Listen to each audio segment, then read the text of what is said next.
Welcome back, movers, shakers, and visionary makers. Thank you for joining us. I'm Sky Sheridan, and I'm here to explore solutions with fellow human beings who have open hearts, open minds, and want to rise to their full potential. I'm Rachel Wu, and I'm here to hear humanity, raise the collective consciousness, and help our listeners find their spark. I'm Beth Solberg, and I'm here to share the joy, search our souls, and not settle for anything less than changing the world. We're having life discussions that build better communities, and together we are under one sky. The summer is flying by. We finally got back together again. We've been off all July. We took a nice hiatus from season one. Rachel, catch us up on summer. What has it been like for you? Summer has been the experiencing of global warming in full effect, like 92 degrees and 30% humidity in Southern California. I don't know what's happening. If that's not the sky falling, I don't know. This summer has been a lot of internalization of everything that happened over our season. I know for me, I think it was really special to be a part of. I think too that when we take the time to think about some of the folks that we talked to and some of the subjects that we talked about, it's easy to find a space where we think we don't have a place in those conversations. But when we spend a little time to think about it, we realize that we have to be part of the conversation to drive everything forward. The way we put this together, the intention behind it. I mean, Beth, Rachel, you both know we've all been wanting to do a podcast for a while. It's been on the radar for a while. We just jumped right in, like totally fearless. And Beth, what about you? How's your summer been? I mean, I think you've been traveling around doing summer stuff. We've been traveling. I've experienced a lot of different climates. In West Michigan, it's been pretty pleasant, but we spent some time in the middle of the country, Missouri, Illinois, and it was over 100 degrees every day, and 5,000% humidity. So uncomfortable. And I'm not so sure I really want to live through history, but we're living through climate history. So I have thought a lot about season one and how some of the discussions, like you mentioned, Rachel, might not necessarily seem to relate to me, my own personal life, my personal existence, but they really do. And the only way that I can be a part of improving that is to jump in and have these conversations, which, sometimes don't happen in our everyday lives. Great as my friendships, relationships, communication might be, it isn't digging really deeply into those important things. So Isn't that the whole point too, though, why we started this? Because we were thinking, gosh, we have all these conversations sometimes internally between us that we wish we could capture and share with the rest of whoever wants to listen or those people who think like us. Because I think both of you and myself included oftentimes feel a little bit alienated or alone or marginalized or whatever you say, because our thinking, whether you call it deep or sensitive or high or whatever you want to call it, some human beings are tapped into something very different, and that leaves us all kind of feeling like on the fringe of society or the fringe of our minds or our emotions. And it seems to be that in season one we gathered a lot of really cool people who helped confirm that there's a lot of us out there and that we actually can have these conversations just as regular folks trying to get on the airwaves and talk about it. Do you guys remember like a moment in season one where you felt like, whoa, this is like a big moment for me? One of the things that sticks out was our conversation with Caroline. Something you just said where it's like, yeah, we thought we were just regular people, right? And kind of through these conversations, you realize nobody's really regular, right? Like there's not one cookie cutter person. It's everybody has their own unique spark. And you look at Caroline's life and she could have gone a million different ways. She could have been much more self-serving. She could have, done a lot of things. She could have lived a super comfortable life. I'm sure it's not, the most fun to travel to remote villages in India. But hard for work. most people, Talk about hot, right? I mean, right, goodness, it's right. like 45 degrees there sometimes. So yeah.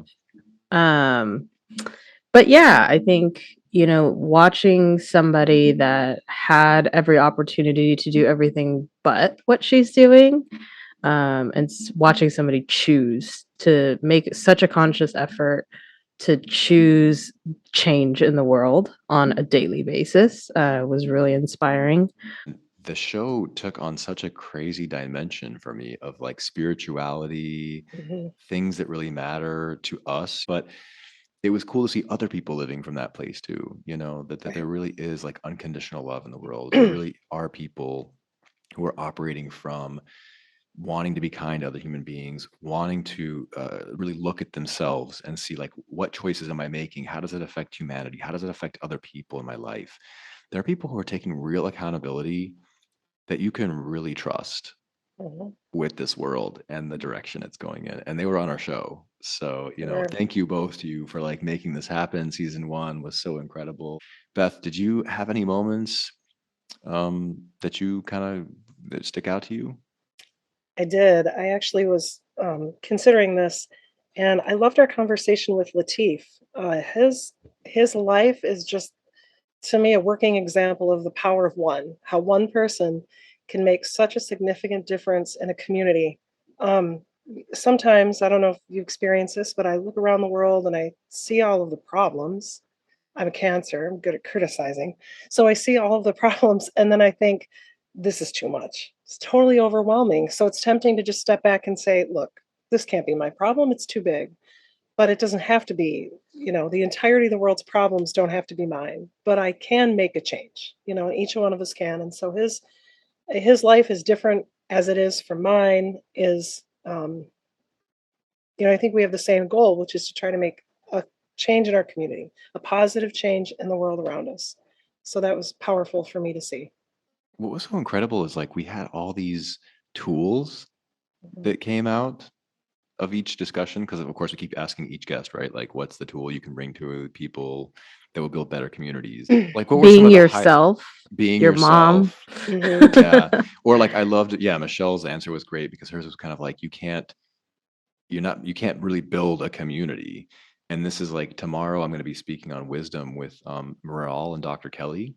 We're starting Mhm. this kind of wisdom app chat, and tomorrow's topic is going to be about your vibe attracts your tribe, and what we're going to go into this whole like what is the vibe? How do you know when you're attracting people who like belong with you? How do you have that discernment?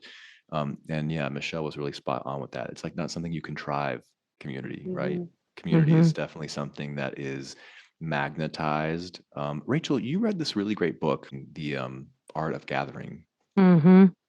Priya Parker. Yeah, and I know we're trying to keep this really brief, but just can you give us a really like, a brief overview of what it means to gather now post COVID and with this kind of if any wisdom you can impart to us about that? I think the biggest takeaway from the art of gathering is, that when we gather, it's not just a bunch of bodies filling a room or a space, right? When we're truly gathering, we're gathering with intention. So if it's a work function, are we intending to develop our players? Are we intending to course correct our company culture? What is our intention for coming together? And even in social events and social functions, birthdays as an example, I think it's easy for us to say, we just want to light some candles, celebrate this person's new year, but nothing beyond that, right?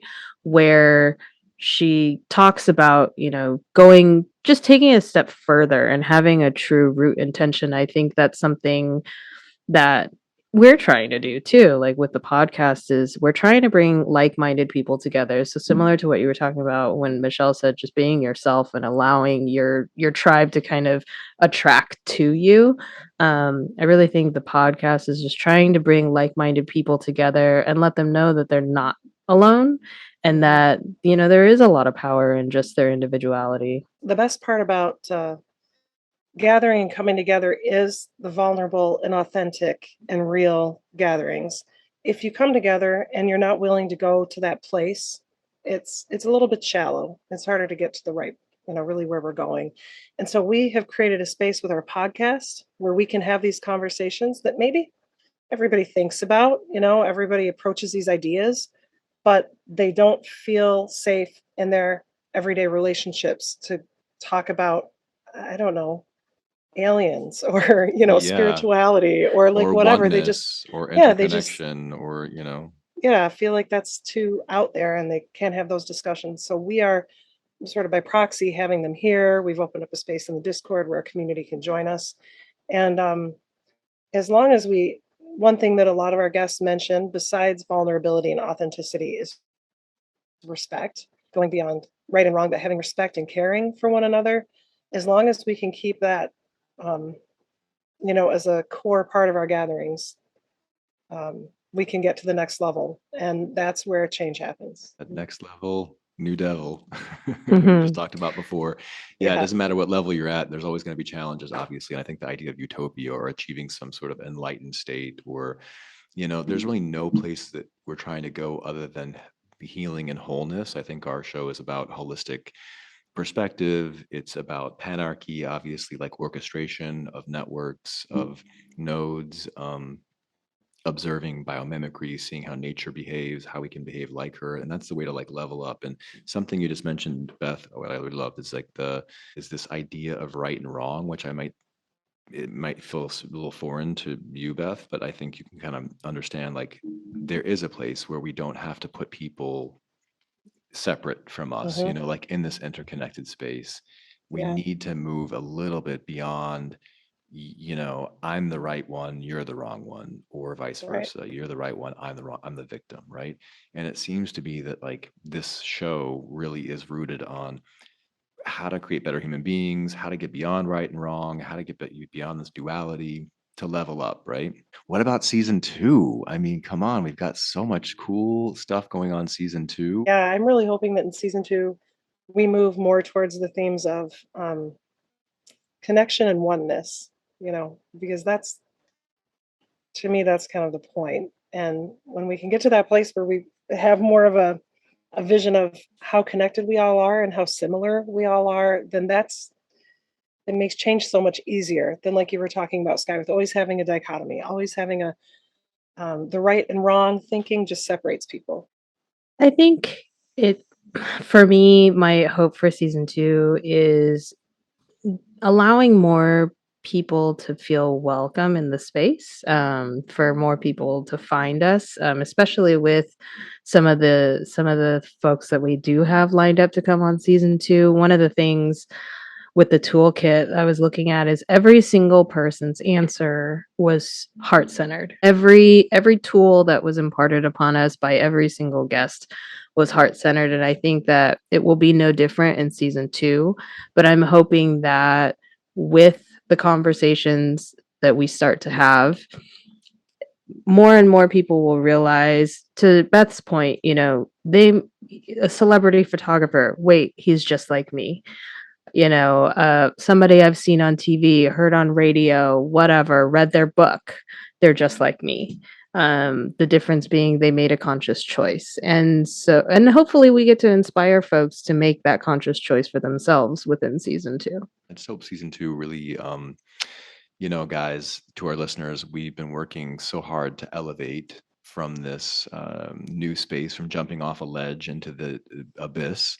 And season two, we now are sponsored by Panarchy, panarchy.io, because networks are our nature, and they are doing network orchestration and are really helping us channel a lot of the energy of our guests into this network orchestration design and what it means to collaborate together, right? To move away from separate to interconnected. So Beth, to your point as well. And to our listeners, thank you for joining us for this little summer update. We love you so much.